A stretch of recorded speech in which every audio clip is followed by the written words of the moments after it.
Hi, my name is Jack McLean and I'm the founder of Preparelikeapro.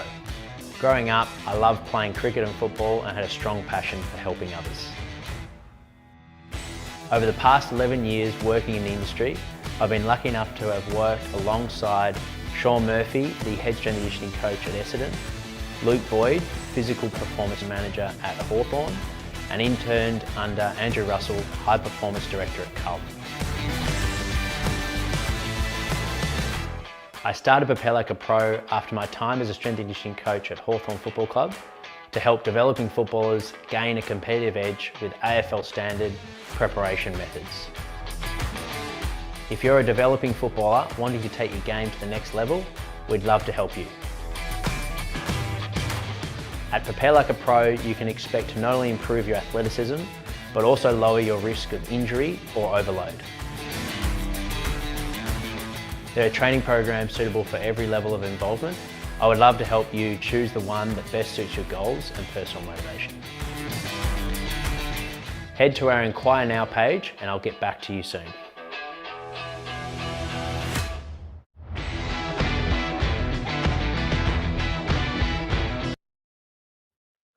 Welcome to Preparelikeapro live chats. Thanks for tuning in. Tonight on the show we have Tim Schmidt.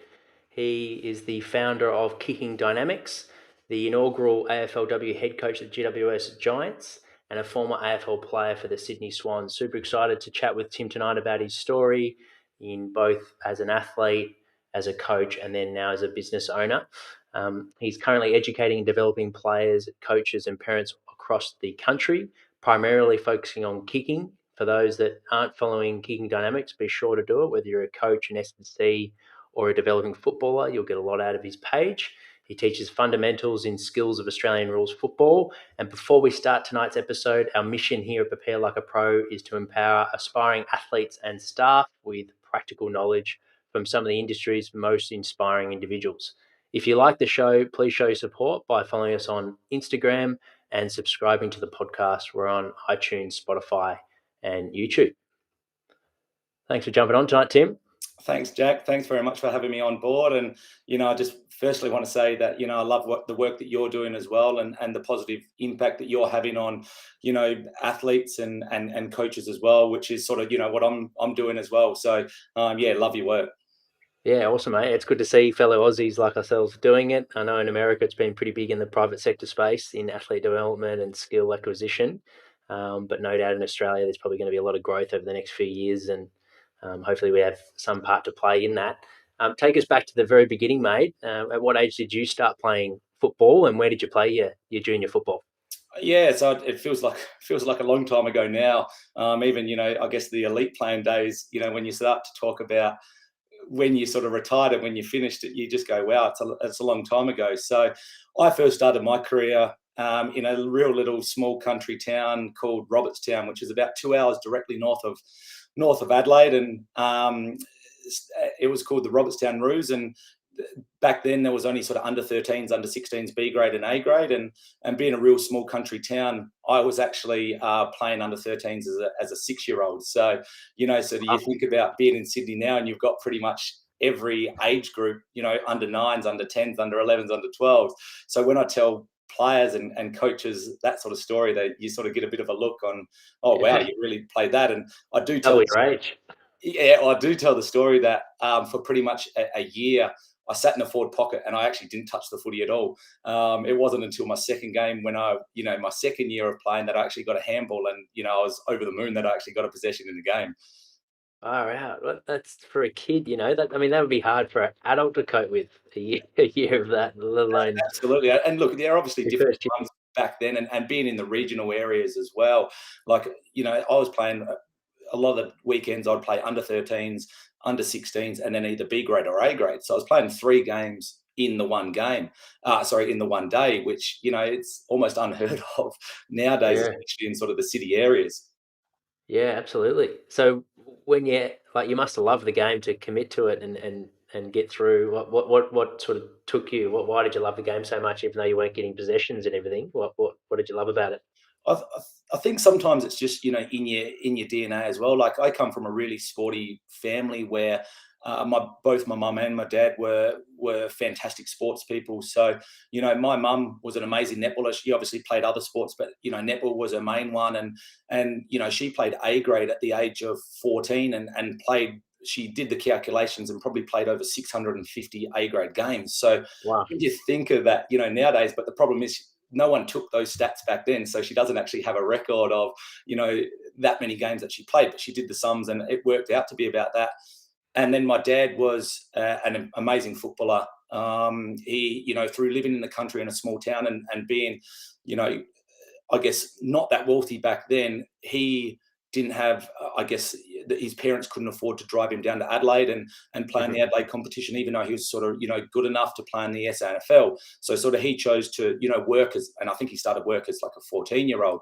But, you know, I guess a testament to his football ability was Neil Craig from the Crows did mention to me once that he was the best country footballer that he had ever seen. So it was in I guess our blood a little bit, and I remember people still talk to me today and say, I remember, you know, you was such a little baby and you always had a ball in your hand. So just sort of, you know, started from there and had that passion and being in a small country town as well. You know, we lived on a farm, so it was realistically, you know, you do work on the farm and you play sport. That's basically how it was. So, you know, I chose sport a lot more than, you know, working on the farm. I left Dad to do the work on the farm while I concentrated on sports. Yeah. And so a 6-year-old playing against under 13s, at what point did you start playing against your own age? Did you have to wait until you're under 13, or did it start to come a little bit earlier where you got to play against kids your age? It sort of didn't really happen too much for my whole career. When I was sort of at the age of 14, we were then travelling. My brother was already playing for West Adelaide in the SANFL, and yeah, when I was then 14, I was travelling down also. So it was a massive commitment from, you know, both mum and dad, who, you know, would pick us up from school, travel 2 hours, train 2 hours, come home 2 hours. It was a 6-hour round trip, and we were doing that 3 to 4 nights every week. So it was sort of working up about 50,000 Ks per year. Yeah, it's incredible. Alone, which was just incredible. And you know, as a 14-year-old, I was playing under 17s for West Adelaide and also under 19s, and I played a couple of even reserves games as a 15-year-old. So I was always generally playing upper grade, which I think that sort of really helped my football. And, you know, having an older brother as well, you know, really gets that competitive edge, and you just sort of look up to them and you want to be like them, and that sort of, you know, forces you to you know, try a little bit harder and try to do what they're doing a little bit. So it wasn't until, you know, I said I got to about that, you know, 17, 18, where I was then fortunate enough to get drafted to the Swans, where I was sort of playing in that age group. Yeah. And at what age did you discover in yourself that this was something you could do as a profession? I guess without bragging, but I was fortunate enough to, you know, grow quite quickly and develop quite quickly. So I was sort of bigger than, you know, a lot of other kids. And, you know, there are some that only develop at 14, 15. I was almost the size that I was now at, you know, a 12 or 13-year-old, which made it obviously easier playing at a higher level in an older age group, because I could sort of stand it physically. Yeah. And I was, you know, from an under 12 age group, I was fortunate enough to make, you know, the SA state teams, schoolboy state teams 2 years in a row, under 16s 2 years in a row, made the AIS, which we toured Ireland and played the international rules, and then obviously the under 18s before getting drafted to the Swans. So I guess in the back of my mind, you know, there was always a possibility, but still at the same time, you've still got to put in the work, and nothing's a guarantee, especially in this day and age. So you still had to, you know, continue working on your game and you know, playing the best that you can be, but also knowing that if you did that, you'd give it every shot. Yeah. Yeah, and on that note, like, we're not far away from the draft combine, so no doubt there'll be some footballers tuning in that are in that phase in their life where it's getting close to that point where they're testing themselves and wanting to get drafted like you did. If you take yourself back to that phase in your life, would you have done anything different leading up to when you got drafted? Take us through sort of your mindset and everything that you were doing at the time. Yeah, well, I guess back then it was so much different. There's so much scrutiny nowadays, you know, and with social media and everything like that. Whereas back then, you know, we're talking 2003, where I attended the draft camp, that you'd almost just go out there and did what you did. So whether it was, if you're good at skills, you just do it, where there's so many things, that players have to sort of worry about now. But I guess, that would be my message to players is, focus on what they can control. Don't focus on, the things that they can't. Focus on what they're good at, focus on their strengths. And then, if they're doing that and focusing on what, I guess their ability is, then they're going to give themselves every chance. When their mistakes come into it, and times that they're running in a 2K time trial might be a little bit slower than what they would like. So yeah, just control what you can control. Yeah, I love that. Thanks. So is that something that your dad and your brother, like, that was part of your environment growing up, or was that something you discovered later on in your career, the importance of focusing on your strengths? Yeah, to be honest, I can't really remember if it was, something that, my brother and dad sort of mentioned. I just felt back then you'd just sort of go out and play, and, they'd be teaching you stuff, and, whether it's the fundamentals, whether it's just the game itself, and how to be better. But yeah, I reckon it's definitely something later on in life where I sort of really started to, learn a lot of that stuff. And I guess as a younger kid, I was sort of quite naive as well with things, and I just sort of went out there and just played football, and a lot of it came natural to me as well, which is always a bonus. Whereas you get some players that it doesn't come as natural to, and that's just the way that sporting is, and they've got to work a little bit harder. Whereas I guess working harder was always on my fitness side of it as opposed to my skills side of it, which then is why I sort of started up Kicking Dynamics as well, was because skills is always a strength of of my game. Yep. And you mentioned the transition from country life to Sydney Swans. Take us through that. I imagine you would have had to grow up pretty quick as a 17, 18-year-old. Absolutely. So, going from living at home, and yes, we were traveling down to Adelaide 3 and 4 nights a week, but we'd sort of travel home each night as well. So it wasn't like we were really sort of experiencing, the big city life of Adelaide, and even though that doesn't even compare to what Sydney was. So it was quite sort of scary and daunting. And I sort of had amazing housemates when I sort of first moved in. You got moved in with a couple of players that have been there for a few years. So was fortunate enough to sort of get put with Ty Kennelly and Stephen Doyle. And now Big Doyle's was from Adelaide originally, Ty Kennelly obviously being from Ireland. So they've experienced moving out of home and moving to another city where they almost knew no one. So they had been there and sort of tested it out, and really sort of made me feel at home. And I was fortunate enough as well to get drafted with 2 other SA players. So one of my good mates, Josh Willoughby, who was a first round pick with the Swans. And we played state footy from under 12s together, so knew each other really well. And then that just made it so much easier to be able to adapt to Sydney and Sydney lifestyle. Yep. And how did you find living in Sydney and like playing with that professional lifestyle? Were you doing other things? Like, was the club trying to get you to study at the time, or were you wanting to work, or were you fully focusing all your energy on football and then just getting used to the living in the big city? Yeah, and again, these, and it's brilliant to what the AFL is doing at the moment in terms of trying to get players to do other professions or, work experience or study, just because you have no idea how long it's going to be as an athlete. Sometimes, so Josh Willoughby, unfortunately, after 2 years, ended up getting, delisted, even though he was a first round pick, and, never played actual game of AFL. So, and then you have, some players that play the game for 16, 17 years. You just have no sort of idea how long it's going to last, and sort of no control over injuries and things. So what the AFL are trying to do from that respect is fantastic, whereas it probably wasn't as enforced back then. They obviously wanted to try to educate you to try to, have interests outside of football. But as a youngster as well, coming into a brand new club that had success, you're trying to do everything you can to get senior games. Yeah. And did you play different positions, or did you mainly play as a forward throughout your career?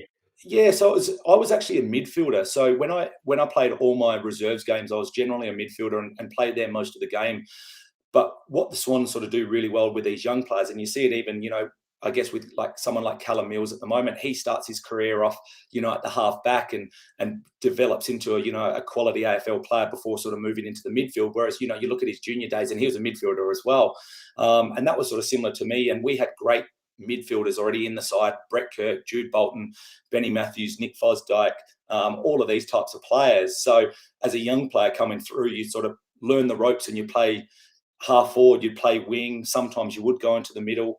But, then obviously as you develop, that's where you start then moving into the middle. And that was my preferred position. But as players nowadays, you have to be adaptable. You can't play one position and only one position. I can't think of almost one player that can't be adaptable and play in another position. Yep.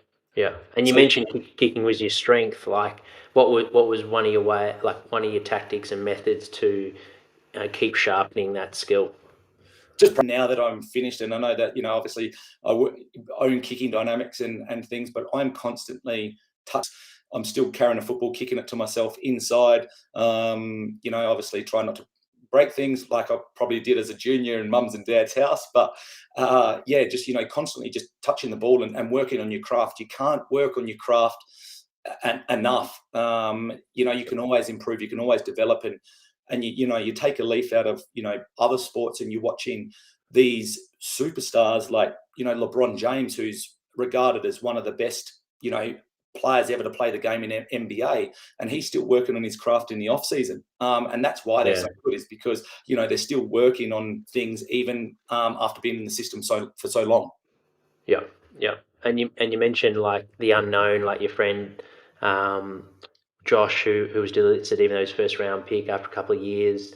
For yourself, like you debuted 3 years in. What was it when you got drafted? What were sort of the expectations with your peers? Were you guys thinking, "Oh, I'm drafted, living the dream, I'm going to play footy next year," or were you aware that it does take a couple of, like, everyone's different? Some people play their first year, some people play their fourth, their third, their second. How did you cope with that, I guess, and your expectations? Look, and it was definitely challenging at times, and coming as a youngster, not knowing really what to expect. And I think that's the beauty of these academies around the country nowadays, is they educate the players so well, so they know what to expect when they're going into an AFL club now. Whereas previously, you'd go into an AFL club raw at 17, never done any weights before. I remember getting to the club, and our max bench press all of our first years was the bar and 10 kilos on each side, and that was our max bench press, was 40 kilos.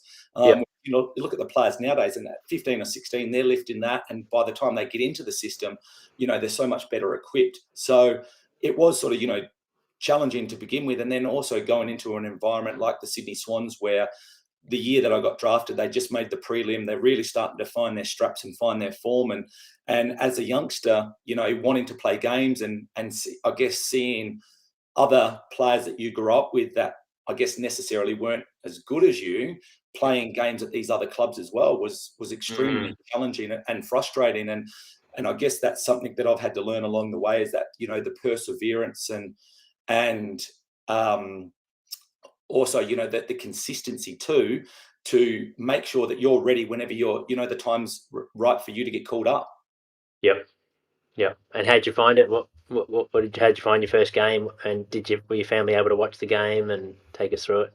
Yeah, so just to, I guess, take it back, we had, and I'm sure like most clubs do, we had player mentors. So younger players got paired up with sort of more senior players, and I had Nick Fosdyke as my mentor at the time, and he wasn't quite right at training on Thursday night, so he ended up sort of not playing, and then that left a spot open for myself to play. So I get it even from today that Nick Fosdyke still tells me that he was the one that made my AFL career and gave me my first game. So I'll never live that one down. But I guess I was also, fortunate too, was it was actually playing Port Adelaide in Adelaide. So obviously, being from Adelaide, having, having all family and friends down there, I reckon there was sort of about 30 or 40 people down there, and it was incredible, and it was something that I'll never forget, and something I'll cherish as well, just because I know that a lot of players don't actually end up playing an AFL game even though they're on a list. So to be able to do that was something pretty special, and something that I'm pretty proud of. Yeah. Mick Husky, does he ring a bell? Yeah. He does. So yeah, I do a number of. I've done a lot of work with his son Cooper, and the donut story. Well, yeah. Look, I'll say it. It's there. All right, I'll pop it up then. There we go, Mick. Getting back to, I guess, the weights, and look, as a player, or even now, my bottom half was always a lot stronger and bigger than my top half in terms of, upper body strength. So when I first got to the club, I actually couldn't do a chin up, which is, I reckon the first ever at an AFL club, and that's where the donut nickname came from. Oh, you got the zero Couldn't chin. do any chin ups. Yeah. Yeah.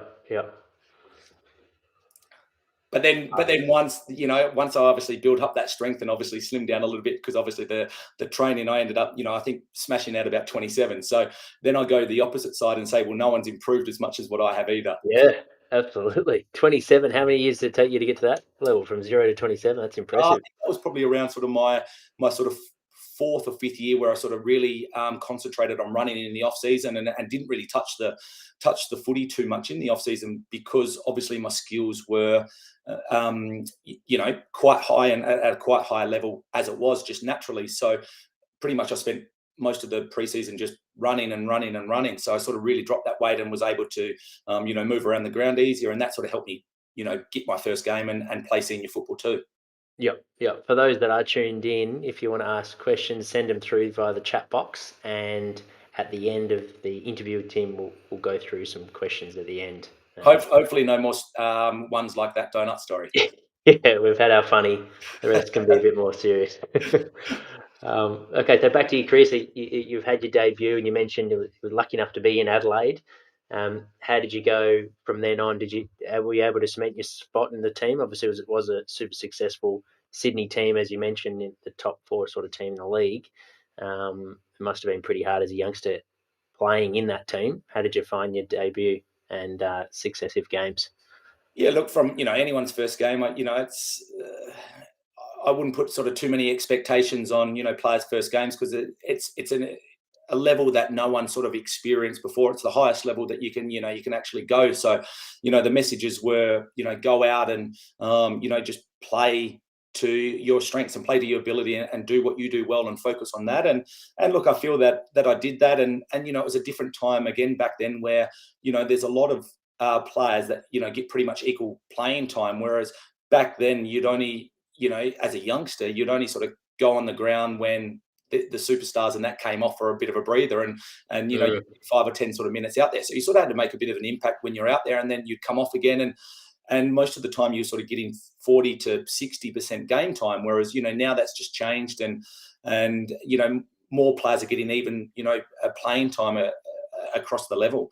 And I ended up playing the next match, and then after that was sort of leading more into the final side. So they really wanted to secure their team leading into the finals and make sure they're having a good run at it. And so I managed the first year, and then that was 2006, and then 2007 was sort of my breakout year for my career, and that's where I played majority of my games in 2007.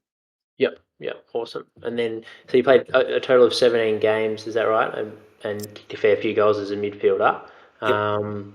And retired in 2009. Am I right in saying injuries played a part in the retirement?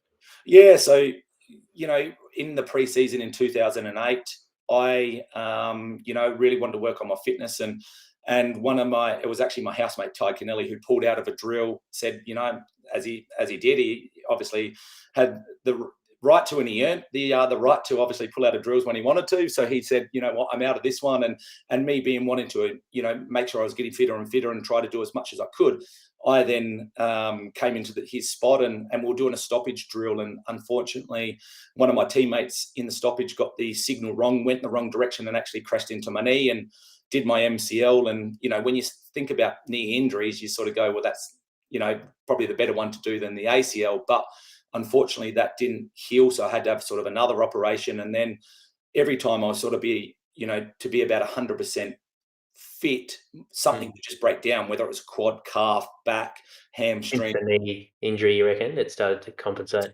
Yeah, that's right. And I think I only ended up playing like 1 senior game and 4 reserves in 2 years, and massive toll mentally, and sometimes you just sort of, I guess, got to make that decision and make that hard decision. And it was one of the hardest decisions of my life to retire at the end of 2009. Being only 23, and retiring at that age was very difficult in the decision. But I don't sort of look at negatives and things like that. I'm trying to look on the positive outlook on life and what I've learned from it and what I can then do moving forward. And that, then why I started up Kicking Dynamics as well, to obviously give back a little bit. Yeah, absolutely. Like you said earlier, control the controllables. It sounds like it's something in action there, and that is a tough one, especially like you said, as a 23-year-old, and 2017 was your breakout year, which wasn't too far away from there. So I can understand that would be incredibly challenging for the maybe mature age players that are listening to the podcast recording or tuned in live. That transition from professional, and maybe they're not footballers, but just any professional athlete to outside of pro life into the work life sort of scenario, if we call it. How did you find that? Did you sort of know what you're going to do before you retired, or did you retire and sort of close that chapter and then start to focus on life after footy? Yeah, and look, to be honest, I didn't have sort of any idea sort of what I really wanted to do, but my sort of world got really, I guess, shaken up. So just a month after I had retired, my dad got diagnosed with lung cancer. So that sort of really shook things up. And in the end, he actually only ended up living an extra 3 months. So sort of 3 months, diagnosed, he had lung cancer, ended up passing away. So I actually spent quite a few months just back home in South Australia looking after mum and just making sure that, she was okay. And it was a difficult time, and then moved back to sort of Sydney and, probably I guess still didn't have my, head space right, and was playing football in the Sydney competition and, just, I guess, enjoying life from, being on a professional, sporting club for 6 years, just, I guess, letting my hair down a little bit. And it wasn't, probably until 1 or 2 years after that I sort of really then looked at, the coaching sort of side of it and my next adventure. And then in 2013, that's when I started up Kicking Dynamics. I saw a massive gap in the market for skill acquisition for AFL. You look at a lot of other sports and you see, tennis players, they get tennis coaches, basketball, they get basketball coaches working on specific things. But then AFL, we never really actually had, skill acquisition players, coaches around. So, and then being in Sydney and the market of a rugby dominant state, there was, there were a lot of people that were starting to play AFL, but, obviously then needed to learn the basics as well. So then that's where I saw that gap in that market and started up Kicking Dynamics. Yeah. And did you get the inspiration from someone else? Did you see, like, how did the creativity side, how did you think of the idea? Like you mentioned, it's not that common. How did you come about? Yeah, I guess I've had the passion for AFL my whole life, and I was like, well, what is my strength? What am I actually good at? And I do love developing, whether it's not just kids, it's adults as well. I love developing and educating people, and that's players, coaches, parents. I run all types of sessions for parents and coaches and also players as well. So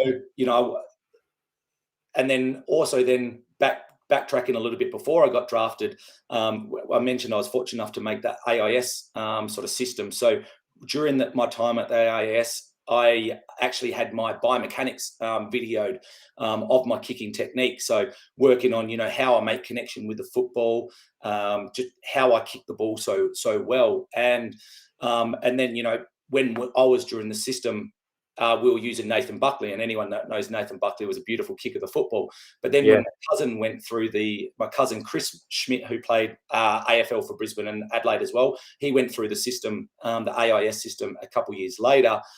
He was then telling me that they were using my footage for the biomechanics and showing them, on how to kick the football. So that sort of, I guess, taking my memory back then, realised, well, I do, kick the ball really well, and I knew it was a strength of mine. And, kicking, as we know, is one of the most important aspects of the game. And if you can't get that right, especially as a junior, then, it makes it very hard to get drafted if that's what you want to do. But then also it makes it hard in any level to be able to move the ball if you can't kick. So that's why then I started it up to hopefully, not only help and give confidence to players, but also to help better the game too.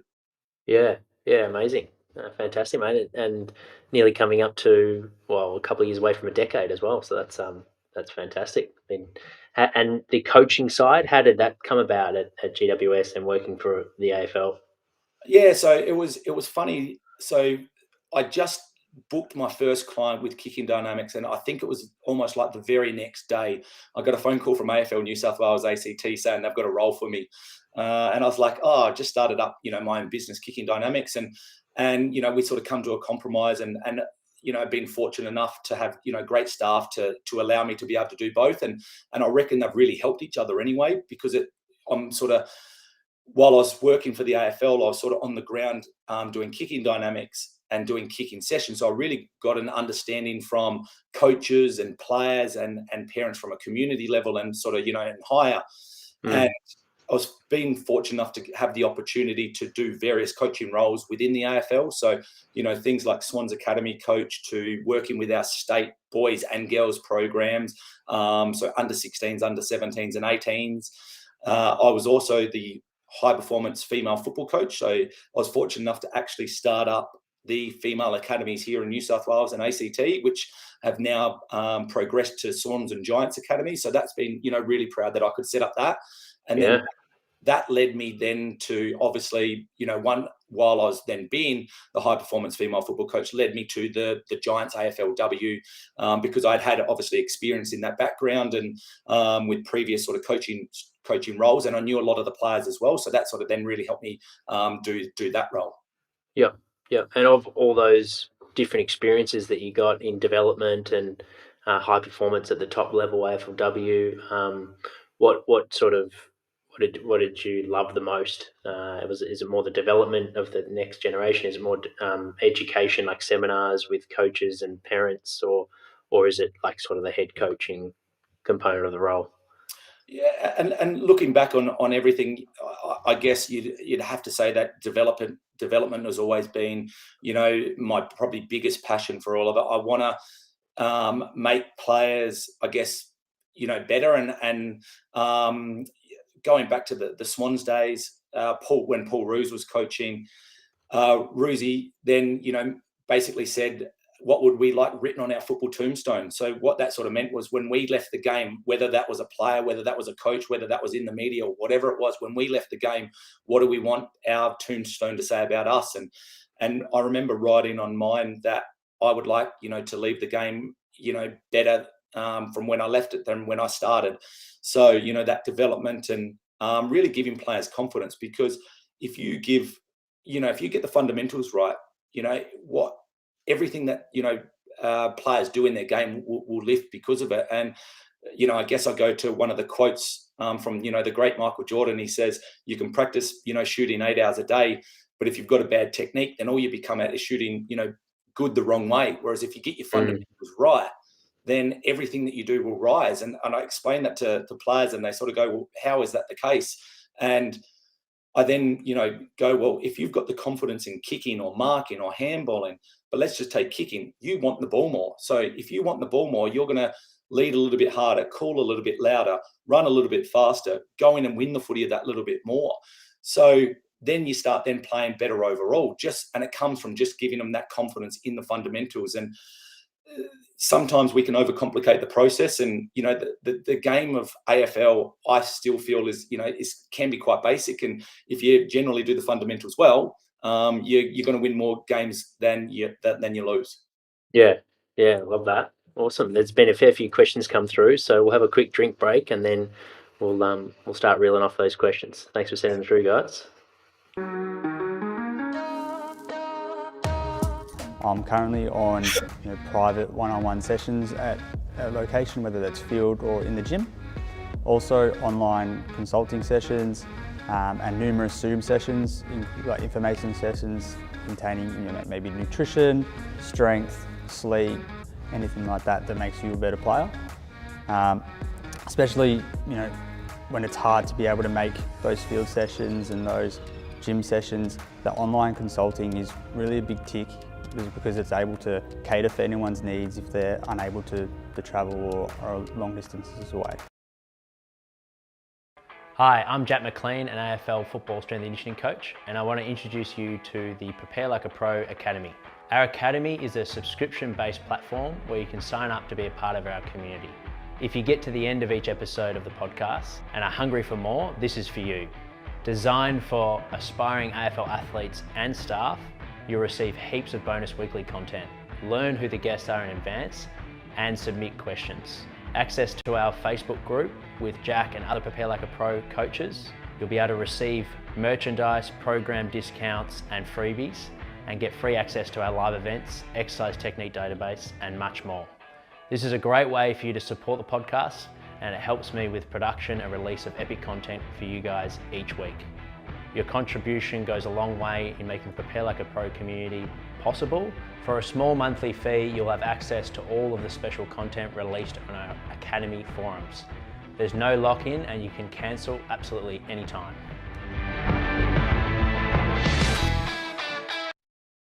Okay, welcome back guys. So we'll start with Brett. He's written in here, it's quite a lengthy one, so I might read it off. I have twins 14-year-olds that are challenged by their disability, coordination development disorder, where I have had to create new ways of learning, teaching the skills of football and really focusing on their fitness. And then it goes on to say, focus on their fitness and strengthening to keep them at their top level to keep up with their age group and division. Do you have any programs that can assist with their development of skills?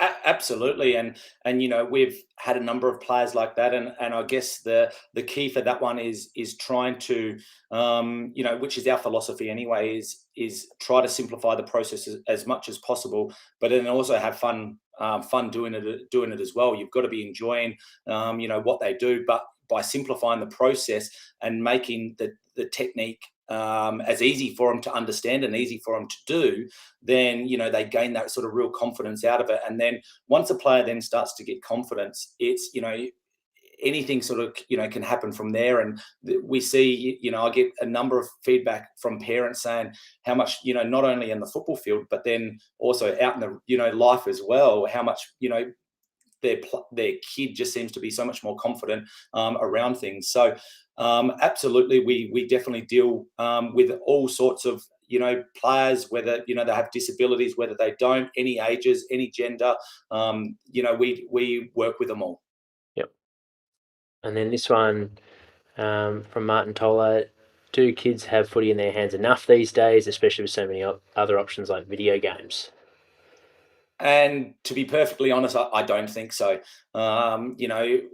With a technology world and a digital world nowadays, that they can have their hands on absolutely everything. You think back to, I don't know what you were like, Jack, as well, but you think back to when you were younger, and I didn't even have a mobile phone when I was, until I was 16, and I think even then I was just sort of using mums and dads. Whereas you have kids nowadays that are playing games on on their phones at like a 10 and 11-year-old. So I definitely don't think that players are having a footy in their hand, and especially obviously Sydney, that's where our main market is there's so many other things to be doing as well. And schooling with our private schools, there's so much commitment on with the schools and so much homework that they've got to be doing that a lot of kids don't actually have time to to do this as well.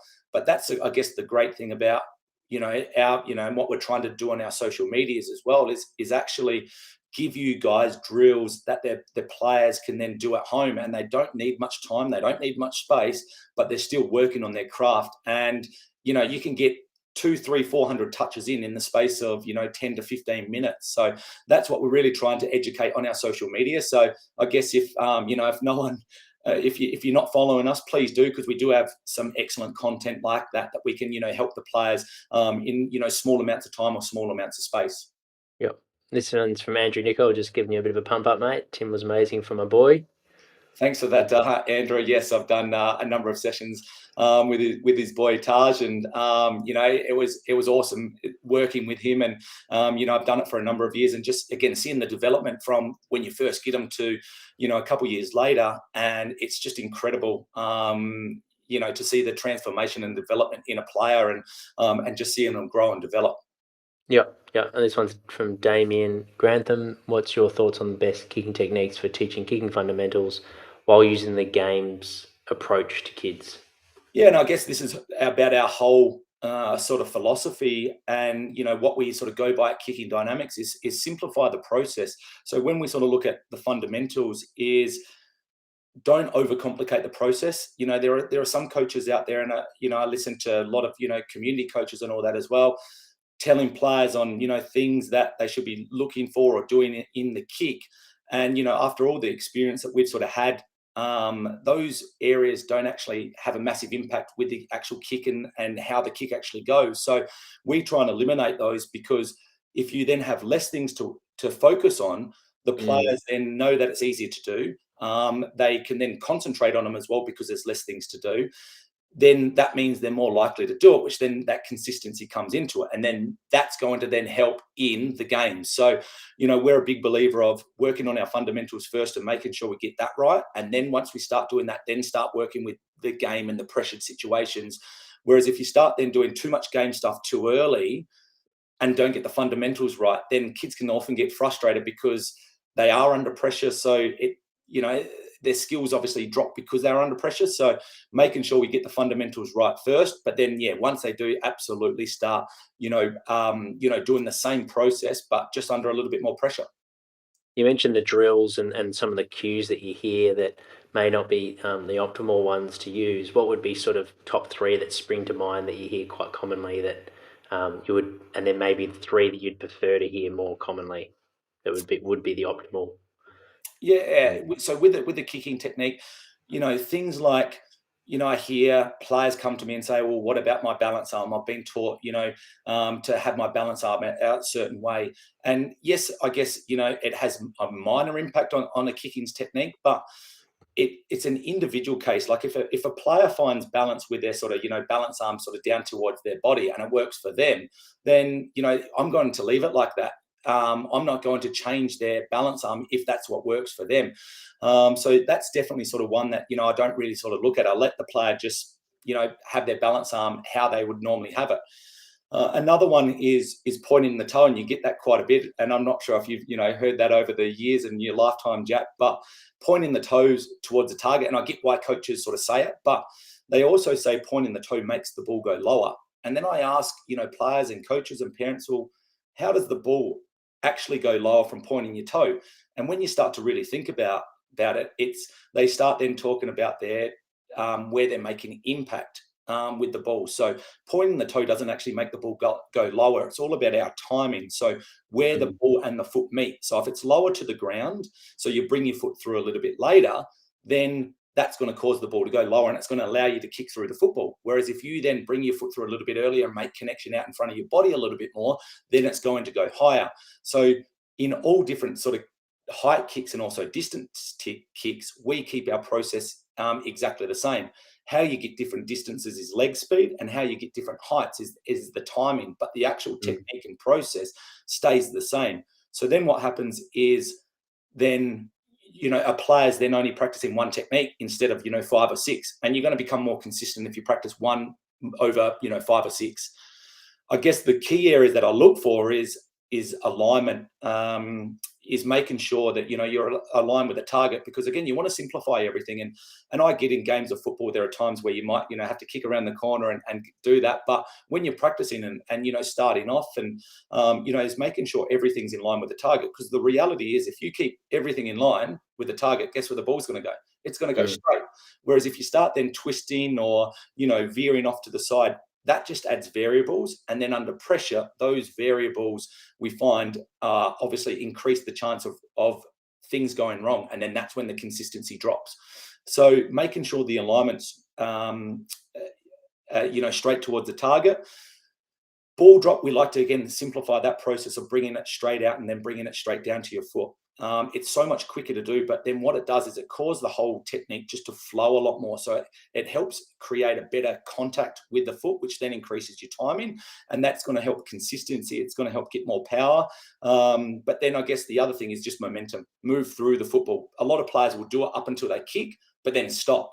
And then what happens from that? The brain goes, I need to generate power from somewhere. So what it does is it more likely turns and twists the hips. Whereas if they continue their momentum through to the target, they don't need to put in as much effort to generate the same amount of power.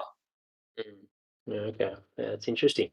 And the Ollie Steffens has written, in terms of path to the AFL or rejoining a academy, what advice would you give to someone who played in the Swans Academy till the age of 15, but then left due lack of size and strength and love for AFL? And then he's followed on to say, who has now put on muscle mass and improved skills to a new level, whilst also played high level of other sports since.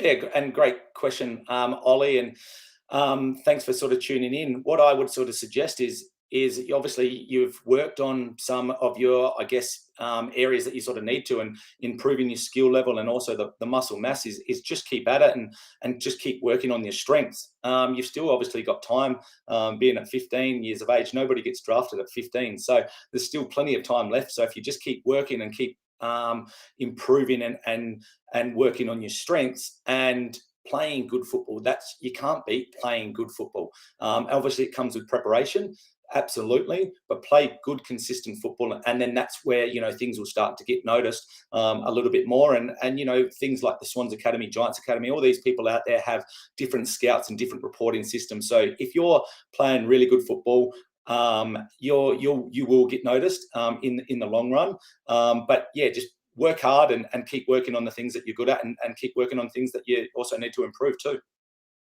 You may have answered this one already with Lucas, but if there's anything you want to add to it, I find it difficult to get distance/power if my set routine is straight, like you were talking about before. How do you get power without wheeling around to the side?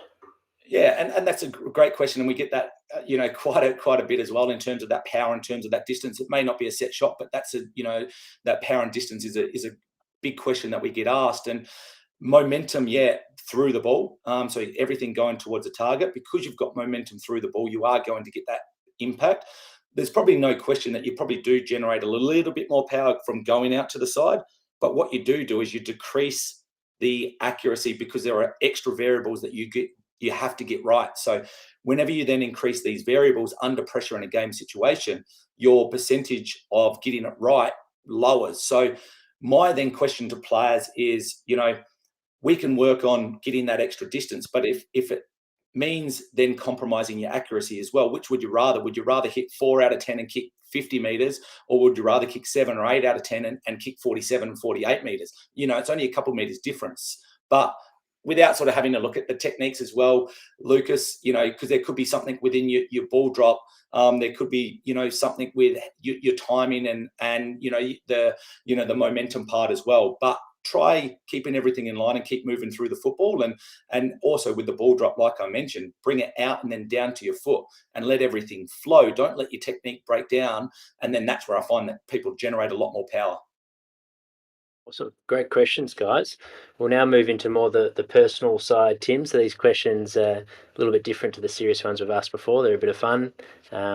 First one, which movie or TV series has impacted you the most and why?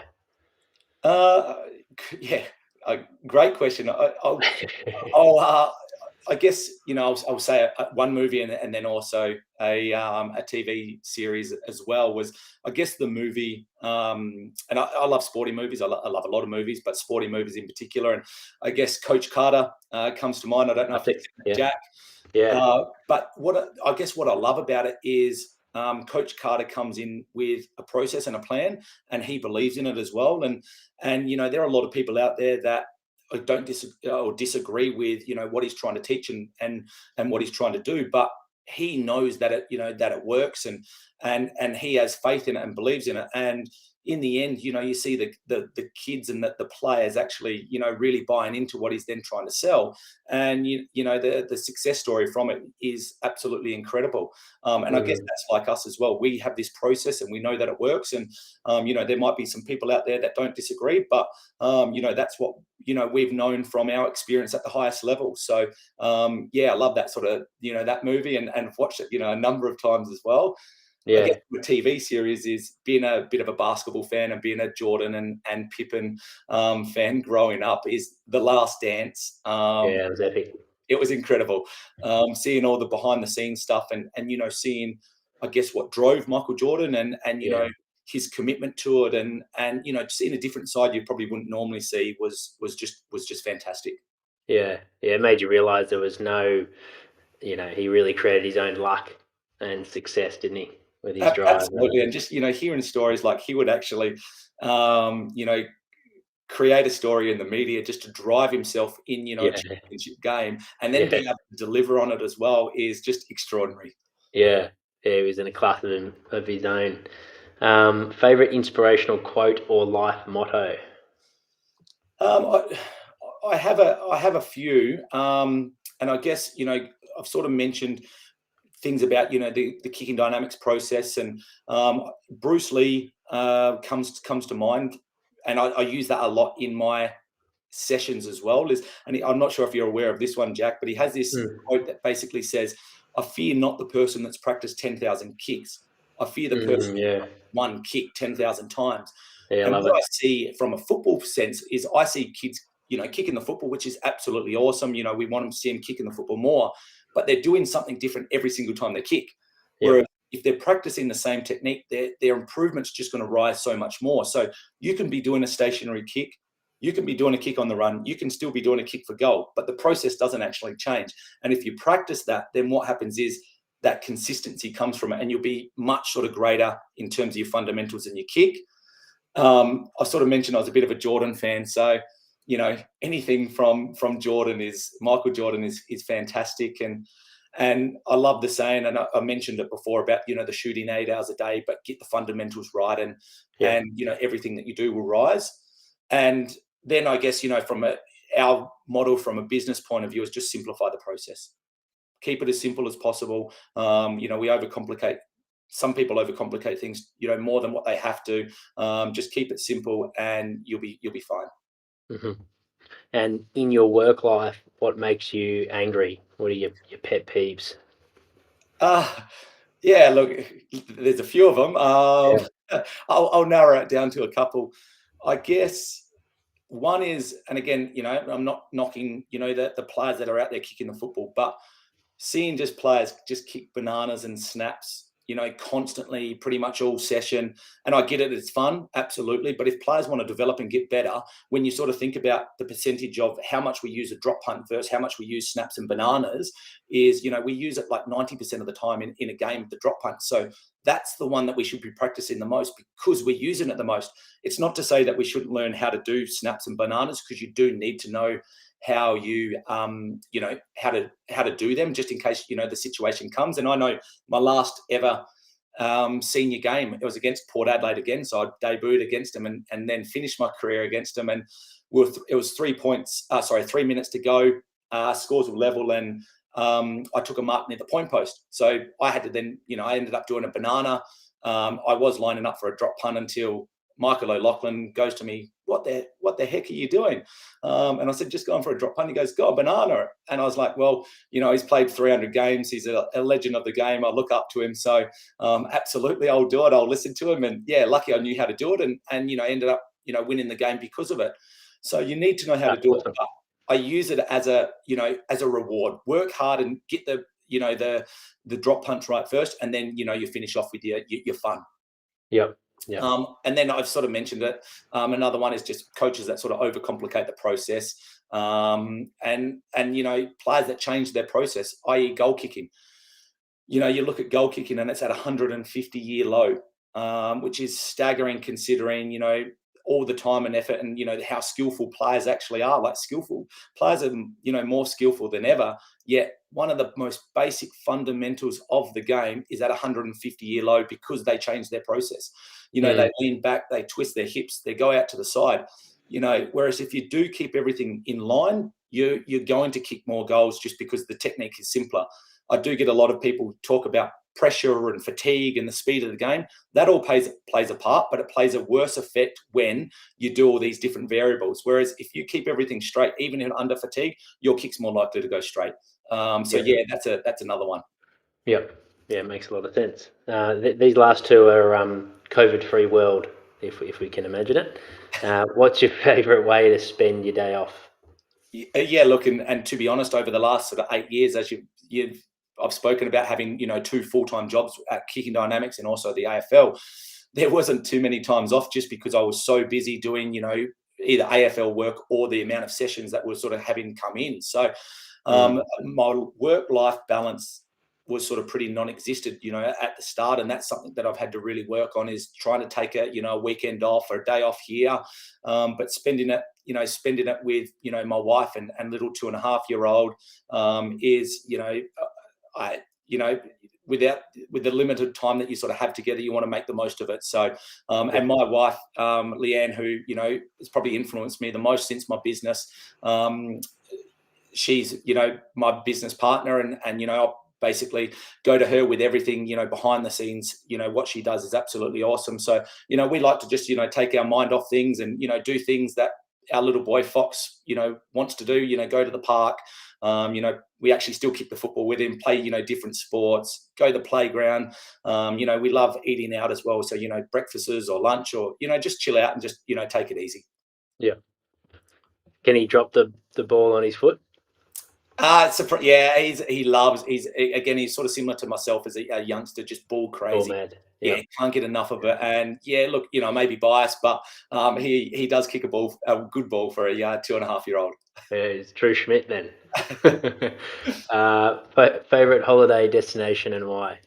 Well, obviously, I'm glad you mentioned pre-COVID, because with lockdown at the moment, we can't even travel, outside 5Ks from our home. So it's it's tough at the moment. But I guess, prior to that, and hopefully then when things start to ease a little bit, I love heading back to SA and visiting family. Like mum and my brother still live back there. Obviously have great friends and also other family back in SA. So I love going back there, visiting them. I love Maldives and Italy. That was my wife's and my honeymoon, so we're able to be lucky enough to head over there. And there were so many parts that we actually didn't see, so would love to explore that a little bit more. And then the USA, been there a number of times, and places like LA, places like New York, just being able to see the American sports and learn from them as well, while having a good time as well. Yeah, fantastic. Awesome, mate. Well, thanks so much for jumping on. I really enjoyed taking you through the different phases of your life and all the experiences, and sharing the lows and the highs and all the learnings and everything you're doing now to help the next generation of footballers, but also their parents and coaches and everything, mate. You're making a real impact in the industry, and truly living like what you wrote down, that Paul Roos exercise of what you want to leave your footprint on the industry. What are you excited about for 2021? What's on the horizon for Kicking Dynamics? And look, I guess it's the big thing is having that bit of normality. Like, we're in the harshest lockdown that we've had here in Sydney. So, we've only been able to do sort of the one-on-one sessions. We can't have 2 players or 3 players or small groups or even club stuff. So that's what we're really looking forward to, is sort of getting back to being able to do that and building on that, and just keep developing our programs and keep building a bigger and better program for 22 and beyond, and keep building our brand and developing and being the leaders in the industry with the kickings and the technique and side of it. So yeah, just sort of getting back to that normality once sort of the restrictions lift would be the first step. Yeah. And for those that have tuned in and those listening to this recording of the podcast, which will launch in a few weeks' time, what's the best way to get in touch with yourself, Tim, to get some coaching and do your workshops, whether you be a kid or maybe a parent that wants to work on learning those cues and those drills to help their son or daughter that's playing footy? Yeah, absolutely. So, and the number of services that we have aren't just sort of, for players. We also get parents come to us. We also, get coaches, all ages. I remember having a 60-year-old come to me, and he literally just started taking up masters and wanted to learn how to kick. So oh, really? Yeah, wow. So it was fantastic to see. And then I had another 50-year-old that wanted to learn how to kick, so then he could teach his son and daughter the right way. So we have services for all types, and it's not just for here in Sydney or in Adelaide where we have coaches. It's also all across Australia. We get people coming to us, and when travel eases as well, we travel to all these locations, and also doing our virtual online sort of services, webinars, where we're doing coach to coach sessions as well online. So there's services and for everyone. I guess how you get in contact with us is via our sort of socials, Instagram and also Facebook as well. They're our main two, and then our website as well. So our Instagram handle is Kicking Dynamics AU, and then our Facebook handle is Kicking Dynamics 36, and then our website is just kickingdynamics.com.au, and that all has our contact info, our services, and then we're obviously regularly posting great content on what we sort of look for, how you guys can improve, either when as yourself or when you're teaching your daughter or son. Fantastic. Yeah, I'll make sure to put the website, Instagram and Facebook URLs in the show notes as well, guys. So if you're listening in, you can click them in the show notes to get a direct contact there. But thank you so much for your time, Tim. I've really enjoyed it. I'm sure all the guests that are watching live have as well. Great questions for those that sent in. For those asking about the Sam Newman podcast, that is being released tomorrow. So as soon as you wake up, that will be live on our Prepare Like a Pro podcast, which is a good laugh. So make sure to listen to that. It's in 2 parts, and both will be released tomorrow because it was quite a long one. But thanks, Tim. Thanks so much for tuning in, mate. Thanks, Jake. Really appreciate it. And like I said at the start, love the work that you're doing, and keep it up. And thanks very much for having me on. Yeah, no doubt. There could be a future workshop when the world's right again with Kicking Dynamics and Prepare Like a Pro at some off-season camp one day, maybe. Absolutely. I'll look forward to that. Yep. Yeah, awesome, Tim. Thanks, mate. Speak soon.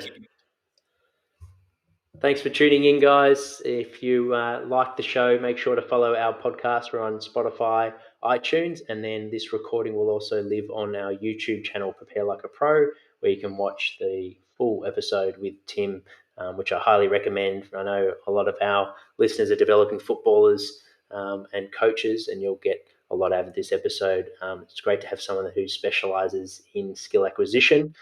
So I really enjoyed that episode. And in terms of our next live chat for the Prepare Like a Pro live chat show, we've got Matthew Ferrara, the rehab coordinator. He's just retired from North Melbourne. He just finished up, so he'll be starting his new chapter. It'll be really exciting to catch up with him and see what he's doing now that he's finished up at North Melbourne. That will be next Tuesday at 8 p.m. And like I mentioned, Sam Newman podcast will release tomorrow, both parts. Until next time, cheers, guys.